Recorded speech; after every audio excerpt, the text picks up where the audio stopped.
দীর্ঘদিন নিখোঁজ থাকা বা গুম হওয়াদের সন্ধানে সামরিক গোয়েন্দা সংস্থা ডিজিএফআই কার্যালয়ের সামনে ভিড় করেছেন স্বজনরা।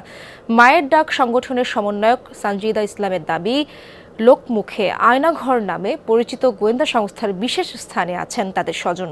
তিনি জানান, জাতিসংঘের একটি প্রতিনিধি দল ডিজিএফআই অফিসে বিষয়টি নিয়ে কথা বলেছেন।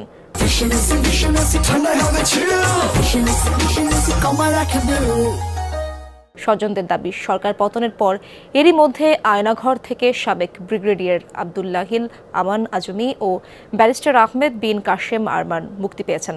তারা পরিবারের কাছে ফিরে গেছেন। বাকি বন্দীদের ফিরিয়ে দেওয়ার দাবি জানান স্বজনরা। তাদের অভিযোগ, শেখ হাসিনা সরকার ক্ষমতায় টিকে থাকতে এসব মানুষকে গুম করেছিল। এই ঘটনায় জড়িতদের চিহ্নিত করে শাস্তিরও দাবি জানান স্বজনরা। আমরা আজকে আসছি অনেক বুকে আশা নিয়ে, যে আজকে আমার বাসায় আমার মেয়েকে ছেলেকে বলে আসছি তোমার পাপাকে আজকে নিয়ে আসবো। আমাদের সন্তানগুলোর জন্য রাস্তা পথে ঘাটে এখানে সেখানে যেন না দেয়, আমরা কোথায় খুঁজে বেড়াবো। জীবিত অবস্থায় আমাদের হাতে আমাদের সন্তানদেরকে পৌঁছায় দেয়।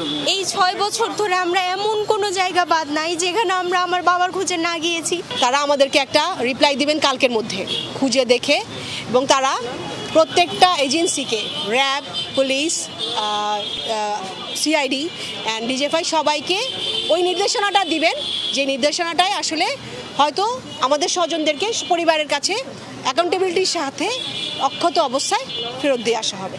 তো সেই